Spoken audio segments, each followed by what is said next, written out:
Selamat datang kembali di channel Audian Audina. Kita lanjutin manga Awashi ke chapter 291 ya, yang mana latihan ekstra bersama Shiba kini udah selesai. Sedangkan Ashito masih belum nemuin petunjuk apapun tentang umpan terobosan super yang nggak masuk akal itu. Bakal gimana ya dia kedepannya nanti? Makanya tonton aja video ini sampai selesai. Jangan lupa di subscribe buat yang belum. Lalu kalau udah, kita mulai aja pembahasan utamanya. Ceritanya sekarang Shiba bener-bener udah pergi ya, sedangkan Ashito masih terlihat begitu kesal sih di sini. Jadinya dia masih berada di sekitaran lapangan seorang diri.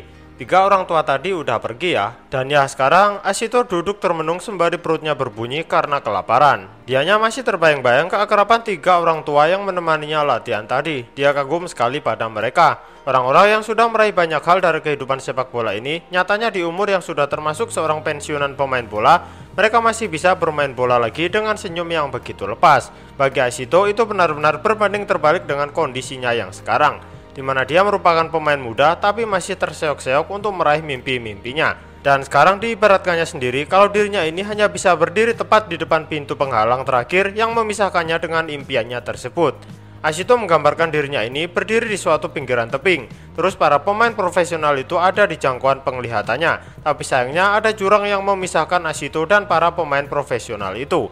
Ashito tahu betul dunia profesional yang dia impi-impikan sudah ada tepat di depan matanya. Tapi untuk ke sana Ashito merasa begitu kesulitan karena jurang yang ada di depannya begitu dalam. Terus saat melamun kayak gini, tiba-tiba aja perutnya berbunyi begitu keras. Maka dari itu akhirnya dia memutuskan untuk pergi ke kedai langganannya dia makan. Cerita langsung berpindah ke kedai tersebut ya. Dan saat udah masuk ke dalam, secara tak terduga ternyata Kuribayashi dan Kaneko lagi makan bareng di tempat ini.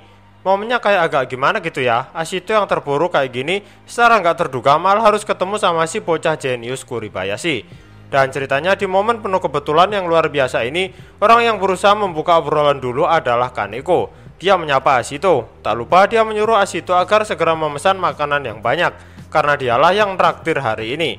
Tapi ya nggak gratis gitu aja sih. Sebagai gantinya, Ashito diminta agar mau ngobrol bareng jurnalis satu ini. Bisa dikatakan tergolong hoki banget kan Kaneko ini. Bisa ketemu Kuribayashi, terus sekarang ketemu Ashito, sang pemain debutan di latihan tim senior. Hoki banget kan ya jurnalis satu ini. Dan tak lupa juga di sini Kaneko nyemangatin Ashito. Dia bilang untuk jangan menyerah karena masih ada 2 hari lagi. Terus ceritanya sekarang Ashito berusaha menyapa Kuribayashi, tapi nggak dapat tanggapan. Tetap fokus makan aja dianya. Tapi Ashito masih berusaha untuk membuka obrolan lagi. Ashito bilang kalau dari awal debut di tim senior, kau ini pasti sudah sangat memukau kan performamu. Secara mengejutkan, Kuribayashi memotong pembicaraan dengan bilang debutnya dulu nggak ada yang spesial. Mendengar hal ini, yang ada Ashito malah tambah kesal karena Kuribayashi mengatakannya dengan ekspresi yang begitu datar. Ya, dia ini gambarin ibaratnya Kuribayashi dan dirinya ini sama-sama di tepi jurang dan para pemain profesional ada di seberangnya. Bedanya Kuribayashi bisa nyebrang pakai galah dengan begitu mudahnya, sedangkan Ashito nggak bisa. Dia masih kejebak di tepian jurang ini seorang diri. Dia kesalnya ya karena ini. Anggapannya karir Kuribayashi ini mulus banget, nggak jatuh bangun kayak dirinya ini. Dan di sini Ashito makannya itu jadi begitu lahap karena saking kesalnya. Kaneko pun berusaha nyairin suasana. Dia bertanya pada Kuribayashi apakah ada saran buat Ashito yang sedang terhalang dinding besar untuk menjadi pemain profesional ini. Secara mengejutkan, Kuribayashi menjawab kalau meminta saran pada Shiba adalah suatu keputusan yang tepat. Orang itu spesial. Bagiku dia terlihat seperti orang yang permainannya terbentuk dari segala hal yang telah dia dapatkan sendiri sepanjang karir sepak bolanya sampai saat ini. Jadi Ashito, selama 2 hari ke depan nanti, teruslah berfokus pada permainan Shiba. Itu akan jadi hal yang bagus buatmu nantinya, pungkas Kuribayashi.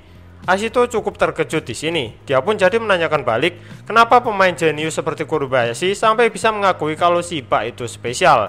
Kuribayashi pun menjawab, itu karena Shiba bisa melakukan suatu hal yang dirinya ini maupun Fukuda nggak bisa lakukan.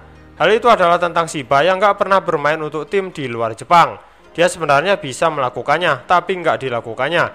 Itu semua dia lakukan demi kebaikan klub Esperion ini. Itulah keistimewaan Shiba di sini.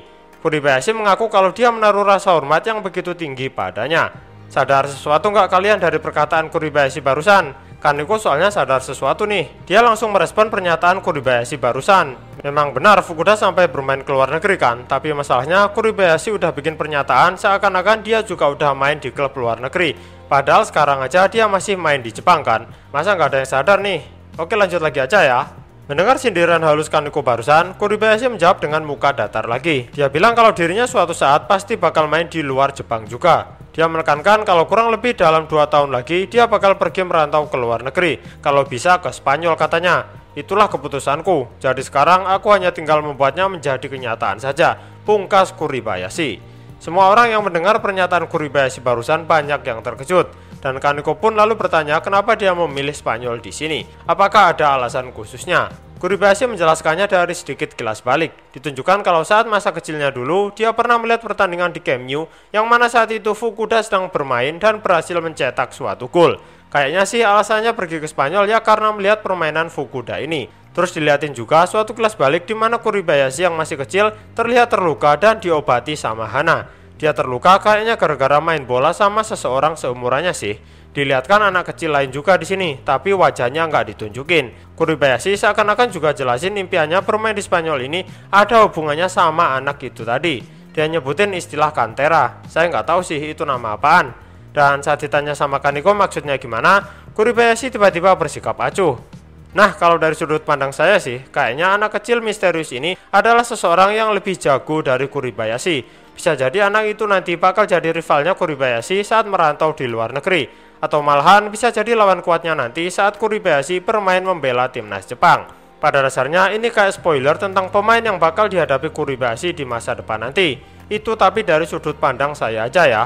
Oke, kita kembali ke cerita. Ashito terkejut dengan pengakuan Kuribayashi yang menargetkan dalam waktu 2 tahun lagi bakal main ke luar negeri. Kau sekarang kan sudah bermain untuk tim profesional, dan kau masih menargetkan sesuatu yang lebih tinggi lagi dari itu. Ashito nggak percaya aja kalau ternyata standar mimpi Kuribayashi setinggi ini.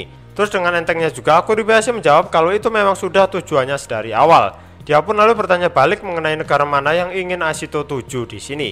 Ashito hanya diam sambil begitu terkejut. Kuribayashi pun kebingungan melihat ekspresi Ashito ini. Dia pun lalu langsung sedikit menyindir mengenai mimpi Ashito di sini. Jadi mimpimu hanya sampai menjadi pemain profesional saja ya? Sayang juga ya, padahal kau sudah sampai sejauh ini. Ashito pun lalu merespon dengan berteriak. Dia bilang kalau dirinya tahu betul jika orang-orang yang mimpinya hanya ingin menjadi pemain profesional, pada akhirnya nanti mimpi tersebut malah nggak bakal tercapai, karena hanya terpatok pada standar tersebut. Belum selesai dia mengucapkan perkataannya sendiri, tiba-tiba saja sekarang Ashito terdiam. Dia akhirnya menyadari sesuatu dari perkataannya sendiri. Di sini Kuribayashi pun bilang kalau sebenarnya nggak ada jurang yang memisahkanmu dengan dunia profesional yang kau tuju. Tapi jurang itu terbentuk sendiri karena cita-cita mula yang pada awalnya memang hanya ingin menjadi pemain profesional saja. Itulah alasan kenapa kau terlihat begitu kepayahan di latihan hari ini. Setelah mengatakan hal itu, kini Kuribayashi berterima kasih atas traktiran yang diberikan Kaneko hari ini. Lalu dia pun pergi keluar dari kedai. Untuk Ashito, kini dia bilang kalau dirinya sudah sadar apa kesalahannya sendiri. Ternyata yang membuat jurang pemisah itu adalah dirinya sendiri. Dan kini dia mengaku sudah tahu mengenai apa yang harus dilakukannya. Oke, itu semua yang bisa saya sampaikan di sini. Jangan lupa cek juga video saya yang lain. Terima kasih banyak dan sampai jumpa lagi.